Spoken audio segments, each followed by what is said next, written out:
ইসলামের প্রথম পিলার হচ্ছে তুমি সাক্ষ্য দিবে আল্লাহ ছাড়া কোনো মাবুদ নাই এবং মুহাম্মদ সাল্লাল্লাহু আলাইহি ওয়াসাল্লাম আল্লাহর বান্দা এবং রাসূল। 2 ওয়া আন তুকিমাস সালাত, তুমি সালাত কায়েম করবে। 3 ওয়া আন তুতিয়াজ যাকাত, তুমি যাকাত প্রদান করবে। 4 ওয়া তাসুম রমাদান, রমজান মাসে সাওম রাখবে। আর 5 হচ্ছে ওয়া তুহিজ্জাল বাইত ইন ইসতাতা'তা ইলাইহি সাবিলা, আর তুমি রমজান আর তুমি হজ করবে যদি তোমার সামর্থ্য থাকে। সামর্থ্য না থাকলে নয়, সামর্থ্য থাকলে তুমি হজ করবে। এই 5টা হচ্ছে ইসলামের মৌলিক পিলার। কয়টা পিলার ভাই? 5টা। ইসলামের মৌলিক পিলার 5টা। ইমানের কয়টা? 6টা। মনে রাখবেন, ইসলামের পিলার কয়টা? 5টা। ইমানের কয়টা? 6টা। ইমানের 6টা হচ্ছে: 1 আল্লাহ বিশ্বাস, 2 ফেরেশতা মণ্ডলীতে, 3 আল্লাহর কিতাবগুলোতে, আসমানি কিতাবসমূহ, 4 নবী রাসূলগণ, 5 পরকাল এবং 6 তাকদীর বা ভাগ্যের ভালো মন্দ। এই 6টার প্রতি মনে বিশ্বাস করলে, মুখে স্বীকার করলে এবং কাজে বাস্তবায়ন করলে একজন ব্যক্তি মুমিন হয়, আলহামদুলিল্লাহ। ঠিক আছে? এই ইসলামের 5টা ভিত্তি দিকে একটু তাকাই আমরা, এক নজর দেই। প্রথমটা কালিমা। আমরা কি সবাই কালিমার মর্ম হাকিকত বুঝি? যখন থেকে লা ইলাহা ইল্লাল্লাহ পড়েছেন, আপনি বাধ্য যে আল্লাহ পাকের বিধান বাদ দিয়ে আপনি অন্য কোথাও যেতে পারবেন না। এটা লা ইলাহা ইল্লাল্লাহের একটা মৌলিক কথা। লা ইলাহা ইল্লাল্লাহ বলেছেন মানে আল্লাহর সাথে আপনি শিরক করতে পারবেন না। মুহাম্মদুর রাসূলুল্লাহ যখন বলেছেন তার মানে আপনি সুন্নতের বাইরে কোনো বেদাত করতে পারবেন। বুঝতে পারছি? যখন লা ইলাহা ইল্লাল্লাহ বলেছেন তখন শিরক করা যাবে না, আল্লাহর বিধানের বাইরে যাওয়া যাবে না। যখন মুহাম্মদুর রাসূলুল্লাহ বলেছেন তখন নবীর তরিকা সুন্নত বাদ দিয়ে অন্য তরিকার বেদাতে যাওয়া যাবে না। এখন আমরা তো দুঃখজনক যে আমরা আসলে মুসলিম পরিবারে জন্মগ্রহণ করেছি ঠিকই, কিন্তু আমরা শিরক বুঝি না। কি বুঝি না? শিরক বুঝি না। এখন মুসলিমরা আল্লাহ ছাড়া অন্য কারো কাছে চায় না। মুসলিমরা আল্লাহ ছাড়া অন্য কাউকে সেজদা করে। মুসলিমরা আল্লাহ ছাড়া অন্য কারোর জন্য নজর মানত করে। মুসলিমরা গায়রুল্লাহর নামে এখন জবাই কিন্তু করে। হাতে বালা পরে ঘোরে, খুলে না। কেন? খুললে তার ক্ষতি হয়ে যাবে এই ভয়ে। মুসলিমরা এখন ছবি মূর্তির উপাসনা শুরু করেছে, করে নাই? করেছে কি করে নাই? এবং কোনো কোনো ক্ষেত্রে এগুলোকে প্রতিষ্ঠা করার প্রয়াস দেখা যাচ্ছে সমাজের মধ্যে। আরও আছে, মুসলিমরা এখন ভাগ্য গণকের কাছে যায় না? এ হাত দেখে দাও, ভাগ্য দেখে দাও। মুসলিমরা রাশি ফলে বিশ্বাস করে। রাশি ফল, অমুকের রাশি কি, তমুকের রাশি কি, আজকে কি হবে, কালকে কি হবে, তাই না? এগুলোতে বিশ্বাস করে। মুসলিমরা যুগ বা সময়কে গালি দেয়। মুসলিমরা বাতাসকেও গালি দেয়। মুসলিম অনেক সময় দেখা যায় আল্লাহ ছাড়া অন্য কারো কাছে দোয়াও করে এবং আশা করে যে অন্য কোনো মৃত মানুষ তাকে সন্তান দিতে পারবে, পরকালে পার করায় দিবে। এগুলো মুসলিমরা ভাবে না? এই শিরকগুলো সমাজের মধ্যে নাই। সমাজে এখন একটা নতুন শিরক আসছে। নতুন না, আসলে এটা প্রাচীন, কিন্তু এখন চর্চা বেড়েছে। চর্চাটা খুব বেড়েছে। এটা হচ্ছে এই যে তাবিজ কবজ কুফরি কালাম করার শিরক। এটা করে না? তাবিজ করা, কবজ করা, এই যে জাদুটোনা বানটোনা করা, এই কাজগুলো মানুষ করে না? এগুলো যে ব্যক্তি করবে সে ব্যক্তি মুশরিক হয়ে যাবে, শিরক করে ফেলবে। আর একটা আধুনিক শিরক আসছে। কি শিরক? আধুনিক। এটা আধুনিক কেন বললাম? এটা এই যে 1200 বছর থেকে এই শিরকটা খুব কম ছিল। বিগত 200-300 বছর থেকে এই শিরকটা একদম আকাশচুম্বী। সেটা হলো যে মুসলিমরা মানে অমুসলিমদের আদর্শ ধারণ করছে, আর অমুসলিমরা চাপিয়ে দিচ্ছে যে আল্লাহ পাক যেগুলো হালাল করেছেন সেগুলো তারা হারাম করে দিচ্ছে, আর আল্লাহ পাক যেগুলোকে হালাল করেছেন সেগুলো, আল্লাহ পাক যেগুলো হারাম করেছেন ওগুলো তারা হালাল করে দিচ্ছে। মানে আল্লাহর হালালকে মানুষ হারাম করছে, আল্লাহর হারামকে হালাল করে দিচ্ছে, মানে অপোজিট করছে।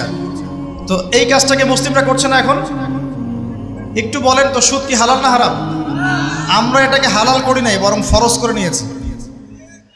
মাদক দ্রব্য কি হালাল না হারাম? আচ্ছা, হারাম যদি হয় তা আমরা কেন খাচ্ছি? আমরা হালাল করছি কেন? আমরা কেন হালাল করছি? জিনা ব্যভিচার কি হালাল না হারাম?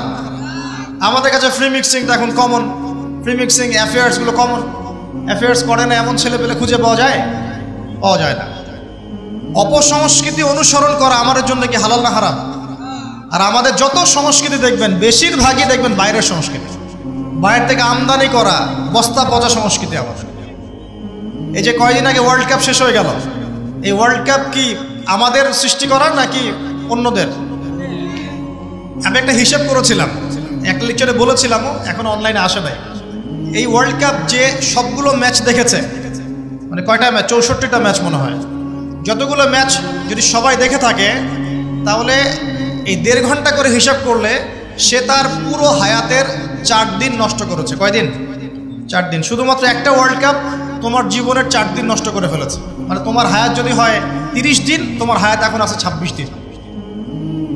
ভয়ঙ্কর না বিষয়টা? যদি হায়াত হয়ে থাকে এখন বাকি থাকে 30 দিন, এখন বাকি আছে তোমার 26 দিন। 4 দিন চলে গেছে, টের পাও নাই তুমি।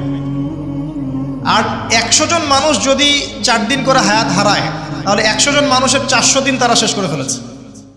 1000 জনের 4000 দিন, 1 লক্ষ জনের 4 লক্ষ দিন, 1 কোটি মানুষের 4 কোটি দিন। পুরো বিশ্ব থেকে এরকম কোটি কোটি দিন, বছর তারা নিয়ে নিয়েছে একটা ওয়ার্ল্ড কাপ দিয়ে। আল্লাহ পাক আমাদেরকে পাঠিয়েছিলেন কেন? আল্লাহর ইবাদত করার জন্য। শুধু ইবাদত নয়, আমাদের আরও একটা দায়িত্ব আছে। ওই দায়িত্বটার সাথে ওদের এই চক্রান্তগুলো সম্পর্কিত। দায়িত্বটাকে বলে নেই। আল্লাহ পাক আমাদেরকে দায়িত্ব দিয়েছেন আল্লাহ পাকের জমিনে আল্লাহ পাকের দিনটাকে প্রতিষ্ঠা করার। জানেন আল্লাহ পাক কি দায়িত্ব দিয়েছেন? আল্লাহর জমিনে আমরা দিনটাকে প্রচার প্রসার করব এবং প্রতিষ্ঠা করব। আল্লাহ পাক বলছেন কুনতুম খায়রা উম্মাহ, তোমরা হচ্ছে শ্রেষ্ঠ জাতি। কারা তোমরা? মানে আমরা। তোমরা মানে কারা? এই উম্মতে মুহাম্মাদি, তোমরা হচ্ছে শ্রেষ্ঠ জাতি। খায়রা উম্মাহ উখরিজাত লিন-নাস, তোমাদেরকে বের করা হয়েছে মানব জাতির কল্যাণের জন্য। তোমাদের দায়িত্ব 3টা। 1 তা'মুরুনা বিল মা'রুফ, তোমরা সৎ কাজে আদেশ করবে।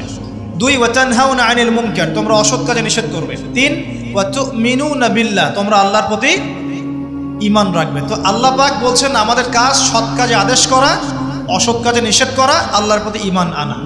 আর সূরা মুহাম্মদ আল্লাহ পাক বলছেন ইন তানসুরুল্লাহ ইয়ানসুরকুম, তোমরা যদি আল্লাহকে সাহায্য করো তবেই আল্লাহ পাক তোমাদেরকে সাহায্য করবেন। আর সূরা সফে আল্লাহ পাক বলছেন হুয়াল্লাযী আরসালা রাসূলাহু বিল হুদা ওয়া দীনিল হক লিইয়ুযহিরাহু আলা দীনি কুল্লি। আল্লাহ পাক এই যে নবী পাঠিয়েছেন, হেদায়েত দিয়েছেন, কোরআন সুন্নাহ পাঠিয়েছেন, যাতে ইসলাম অন্য সমস্ত দিনের উপর বিজয়ী লাভ করতে পারে। তো এটা উদ্দেশ্য না? এই উদ্দেশ্য বাস্তবায়ন করার দায়িত্ব কি শুধু আলেম ওলামার, নাকি আমাদের সবার? আর সবার মধ্যে সবচেয়ে বেশি গুরুত্বপূর্ণ সেক্টর কারা? যুবকরা না? বুঝতে পারছেন না? যুব সমাজ যদি দাঁড়িয়ে যায় তাহলে কি ইসলামের শত্রুরা এই অপ্রতিরোধ্য গতিটাকে রোধ করতে পারবে? পারবে না। এই তো ক্যাটেগরিজ কথা বলছিলাম, ওখানে গিয়ে দেখেন হলের নাম আছে তারেক বিন জিয়াদ হল, খালেদ বিন ওয়ালিদ হল, তারপরে একটা আছে মোহাম্মদ বিন কাসিম হল। 3 জন বিখ্যাত বীর সেনার নামে 3টা হল করা আছে, দেখেছেন? এই তারেক বিন জিয়াদ কে ছিল? মহাবীর, যিনি স্পেন বিজয় করেছিলেন। স্পেনের দিক দিয়ে ইসলামকে ঢুকিয়েছেন ওই ইউরোপে। কে? তারেক বিন জিয়াদ। নাম শুনেছেন? এই যুব সমাজ তো নামই জানে না, এরা তো শেকড়ই চিনে না। এখনকার যুব সমাজ কি তারেক বিন জিয়াদের মতো? মুহাম্মদ বিন কাসিমকে, যার এই যে দাওয়াত এবং জিহাদে এই যে উপমহাদেশে সিন্ধু অঞ্চল রাজা দাহিরকে পরাজিত করে তিনি ভারতবর্ষের মধ্যে ইসলাম ঢুকিয়েছেন। মুহাম্মদ বিন কাসিম নাম শোনেন নাই? এই যে খালেদ বিন ওয়ালিদকে, উহুদের যুদ্ধে যার হাতে অনেক মুসলিম শহীদ হয়েছেন, পরে তিনি ইসলাম কবুল করে ইসলামের পক্ষে 100টা যুদ্ধ করেছেন। কয়টা? 100টা। এবং এই যে পারস্য, এই রোম, এই সমস্ত সাম্রাজ্যগুলোর পতন তার হাতে হয়েছিল এবং তিনি এদিকে ইসলাম ঢুকিয়েছিলেন। সুবহানাল্লাহ। এই যে তাদের বীর সেনার নামে হল তৈরি করা আছে, দেখবেন গিয়ে শিখেন, কিছু ঘোরেন। আল্লাহ পাক বলেছেন সিরু ফিল আরদ, তোমরা জমিনে ঘুরো, বিচরণ করো। ফানজুর কাইফা কানা আকিবাতুল মুকাদ্দিবিন, লক্ষ্য করে দেখো আল্লাহ বিরোধী শক্তিকে আল্লাহ পাক কেমন করে ধ্বংস করেছে। খেয়াল করে দেখেন। এখনকার যুব সমাজের আইডল ছিল তারা, কিন্তু উমর ইবনুল খাত্তাব, খালেদ বিন ওয়ালিদ, মুহাম্মদ বিন কাসিম, তারেক বিন জিয়াদ, তারা আমাদের শেকড়, তারা আমাদের আদর্শ। তো তাদের আদর্শ ধারণ করলে তো ইসলামের শত্রুরা টিকতে পারবে না। পারবে? পারবে না। এই জন্য যুব সমাজকে এলিমিনেট করতে হবে। যুব সমাজকে যদি এমন কিছুতে প্রলুব্ধ করে রাখা যায় যে তারা তাদের জীবনের উদ্দেশ্যটা হারিয়ে ফেলে, তাহলে মুসলিমরা দুর্বল হয়ে যাবে। বুঝতে পারছেন কি?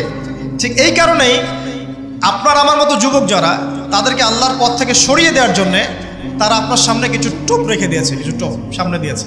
তার মধ্যে একটা হচ্ছে এই ধরনের আসরগুলা, যেটা আপনি 4 দিন নষ্ট করলেন, হায়াত নষ্ট করলেন। হ্যাঁ, খেললো কারা, জিতলো কারা, আপনি রং তামাশা করলেন, স্ট্রোক করে মারা গেল, দেখলেন না? উল্লাস করতে করে স্ট্রোক করে মারা যায়, শহীদী মৃত্যু একদম, নাকি? হ্যাঁ, মাশাআল্লাহ, সুবহানাল্লাহ, নাকি বলেন? আস্তাগফিরুল্লাহ। দেখছেন, ইন্নামাল আমালু বিল খাওয়াতিম, নবী সাল্লাল্লাহু আলাইহি ওয়াসাল্লাম বলছেন নিশ্চয় আমল ডিপেন্ড করবে শেষ কাজের উপরে। শেষ কাজ, একটা হাদিস আছে ইন্নামাল আমালু বিন্নিয়াত, সেটা আলাদা, সহিহ বুখারী 1 নম্বর হাদিস, যে আমল নিয়াতের উপর নির্ভর করে। আরেকটা হচ্ছে ইন্নামাল আমালু বিল খাওয়াতিম, আমল নির্ভর করে শেষ কাজের উপরে। মানে আপনি ভালো কাজ করছেন, শেষ বয়সে গিয়ে আপনি খারাপ হয়ে গেলেন, তাহলে তাকদীর আপনার উপর বিজয়ী হয়েছে। শেষ বয়সে যে কাজগুলোতে ইন্তেকাল করেছেন ওর উপর হিসাব হবে ইনশাআল্লাহ। এখন খারাপ কাজ করছেন, তওবা করে ফিরে আসলেন, আবার ভালো কাজ করা শুরু করলেন, এই ভালো কাজ করতে করতে মৃত্যু হয়ে গেলে এর উপরে আপনার হিসাব হবে ইনশাআল্লাহ। এখন এই যে আর্জেন্টিনা জিতছে, উল্লাসে মারা গেল, এখন কিসের উপর উঠবে চিন্তা করেন। নিঃসন্দেহে আল্লাহু আ'লাম, আমাদের মত এটা, আল্লাহ ভালো জানেন, যে যেহেতু তাদের অনুসরণ করেছে, আর নবী সাল্লাল্লাহু আলাইহি ওয়াসাল্লাম বলেছেন যে যাকে ভালোবাসবে সে তার সাথে কি করবে, কিয়ামতের মাঠে থাকবে। তাহলে যদি মেসি এই অবস্থায় মারা যায় কাফের অবস্থায়, তাহলে এই অনুসারী সবাই তার সাথে হাসর করবে। আর মেসি তো সুপারিশ করবে আমাদের জন্য নাকি? হ্যাঁ, করবে না? তাহলে এর ছবি টবি লাগিয়ে রাখছি কেন বাসার মধ্যে? চিন্তা করতে পারবেন না, মানুষ এখন এত বিভোর হয়ে থাকে এগুলোতে। তারা যা খাবে তারা তাই খাবে, তারা যা পরবে তারা তাই পরে, তারা যেমন করে চুল কাটে তারা তেমন করে চুল কাটে, তারা যেমন করে হাঁটে তারা তেমন করে হাঁটে। মানে আশ্চর্য। এটা এই কারণে হয়েছে যে আমাদের শেকড়টা আমরা ভুলে গেছি। আমাদের সামনে যে একজন বিশ্বের সর্বশ্রেষ্ঠ মহামানব আছেন, মুহাম্মদ রাসূলুল্লাহ সাল্লাল্লাহু আলাইহি ওয়াসাল্লাম, তার সুন্নাহ আদর্শ পড়ে আছে, এটা আমরা চোখে পড়ছে না। আস্তাগফিরুল্লাহ, আল্লাহ পাক মাফ করুন আমাদেরকে। তো এই যুব সমাজকে আল্লাহর পথ থেকে সরিয়ে দেওয়ার জন্যে এবং আল্লাহ পাকের দ্বীনের কাণ্ডারি হওয়ার পথে বাধা দেওয়ার জন্যে এই ধরনের আসরগুলো তৈরি করা হয়েছে। এছাড়া আছে কনসার্টের আসর, আপনার মিউজিক্যাল কনসার্টগুলো, আপনাকে নাচাবে, হই হুল্লা করাবে, ধুমধারাক্কা করবে। তারপরে আপনার সামনে আরও অকেশন আসবে, ঠিক আছে? এরপরে আপনার সামনে দিয়ে দিয়েছে পর্নোগ্রাফি। সবাই এখন ঘরে ঘরে পর্নোগ্রাফির চর্চা করে, শুধু ছেলেরা না, এখন মেয়েরাও পর্ন দেখে। এটা আমার কথা না, এটা জরিপ দেখবেন, এটা নিয়ে পড়াশোনা করেছি আমি। একটা বইয়ের নাম বলে যে মুক্ত বাতাসের খোঁজে একটা বই পাওয়া যায় বাজারে, দেখেন, সুন্দর বইটা, লস্ট মডেস্ট্রি একটা বই আছে, অসাধারণ। মানে এখানে পর্নোগ্রাফির A to Z পোস্টমর্টেম করা আছে। মেয়েরাও এখন পর্ন দেখা শুরু করেছে। হ্যাঁ, সবাই দেখছে, সবাই ঘরে ঘরে। আমরা মনে হয় বাইরে একটা ভালো মানুষের খোলস ধরে থাকি, আর ভিতরটাতে আমাদের আত্মাগুলো পচে গেছে, ঠিক আছে? তো এই পর্ন কেন দেওয়া হয়েছে? কারণ এটাতে যে আসক্ত হয়ে যাবে সে কিন্তু ইমানের আর তেজটাকে ধরে রাখতে পারবে না। মনে করেন আপনি আল্লাহ না করে একটা পর্ন মুভি দেখে ফেলেছেন, এরপর নামাজে দাঁড়ান, আপনার ওই নামাজে কি কোনো মনোযোগ আসবে? এটা সম্ভব না। আর নামাজের তো বিষয় আমরা শুধু বাইরের মাসআলাগুলোকে নিয়ে তর্ক করি বেশি। নামাজের মূল যেটা জিনিস সেটা কি? নামাজের ইহসান, নামাজে মাআরিফাত, আল্লাহকে পাওয়া, নামাজের খুশু, এগুলো কি আত্মার সাথে সম্পৃক্ত না? সে আত্মা যদি পর্ন দেখে কলুষিত হয়ে যায়, তাহলে কি আমি নামাজে মনোযোগ পাবো? এই কারণে ইবাদত করে কোনো স্বাদ পাচ্ছেন না তো। এই কারণে ইবাদত করে কোনো স্বাদ পাচ্ছেন না, কারণ চোখের জেনা হচ্ছে, পর্ন দেখছেন, এবং কলবটা দূষিত হচ্ছে। যে ফ্রি মিক্সিং দিয়েছে আরেকটা, নারী পুরুষ অবাধ মেলামেশা। এই মেলামেশার মধ্যে কোনো বাধা নাই, যে বাধা দিবে তাকে তারা বলছে মৌলবাদী হয়ে গেছে। অথচ এই যে পড়াশোনা করছি আমরা ছেলে মেয়ে একসাথে, স্কুল থেকে শুরু, স্কুলে, তারপর কলেজে, তারপর বিশ্ববিদ্যালয়ে, ইভেন চাকরি ক্ষেত্রেও, সব জায়গায়, ইভেন পলিটিক্যাল মিছিলেও নারী পুরুষ ফ্রি মিক্সিং। দেখবেন মেয়েরা সামনে, হ্যাঁ, স্লোগান হচ্ছে, পিছনে ছেলেরা, এখানেও ফ্রি মিক্সিং সবখানে। এটা কোত্থেকে আসলো? পশ্চিমারা দিয়েছে। ফ্রি মিক্সিং দেওয়ার কারণ হচ্ছে, উদ্দেশ্য হচ্ছে সমাজের মধ্যে কাঠামো যেন ভেঙে যায়। নারী পুরুষের জায়গায় চলে আসছে, পুরুষ নারীর জায়গায় চলে গেছে, এবং পরিবারের বন্ধনগুলো ভেঙে যাচ্ছে। দেখবেন পরকীয়া, দিন দিন পরকীয়া বাড়ছে না? পরকীয়া দিন দিন বাড়ছে। আর জেনা তো ঘরে ঘরে জেনা। আর জেনা মানে শুধু সেক্সুয়াল সম্পর্ক বোঝাচ্ছি না, এখানে জেনা মানে প্রতিটা অঙ্গ প্রত্যঙ্গে জেনা আছে না? আছে। এছাড়াও এগুলোর প্রভাবে ধর্ষণ বাড়ছে। আর আমাদের মা বোনদেরকে আমরা বেপরদা নিয়ে আসছি, আর বলছি এটা হচ্ছে উন্নতি, অগ্রগতি, প্রগতি। একদিকে পর্ন দেখাচ্ছি, একদিকে ফ্রি মিক্সিং করাচ্ছি, ঠিক আছে? আবার মেয়েদেরকে বাইরেও বের করে নিয়ে আসছি। একদম মেসাকার অবস্থা সমাজে। এরকম একটা অবস্থায় আপনার মেয়ে কতটুকু সেফ চিন্তা করেন? আপনার মেয়ের সন্তান, কন্যা সন্তান কতটুকু সেফ একটু চিন্তা করে দেখেন। স্কুলে অনেক সময় দেখা যায় বিশ্ববিদ্যালয়ে গিয়ে জেনার শিকার হয়ে যাচ্ছে। কয়দিন আগে দেখলেন না, বিশ্ববিদ্যালয়ে মেয়েদেরকে কার মনোরঞ্জন করানোর জন্য ঘরে পাঠানো হচ্ছিল? দেখেন নাই? তো একটা ডিগ্রি সার্টিফিকেট অর্জন করার জন্য নিজের ইজ্জতকে বিলিয়ে দিতে দ্বিধা করছি না। সুবহানাল্লাহ। তাহলে কোন সমাজে আমরা টিকে আছি? আমাদের পরবর্তী প্রজন্মের কি হবে একটু ভাবতে হবে না? আল্লাহ পাক কিন্তু বলেছেন, যারা জানে না তারা কি সমান? আর যাদের কলব জিন্দা আর যাদের কলব মৃত তারা কি সমান? আল্লাহ পাক বলছেন, তোমরা জমিনে ঘোরাফেরা করো, বিচরণ করো, আশা করা যায় তোমাদের মৃত কলবগুলো জীবিত হবে ইনশাআল্লাহ।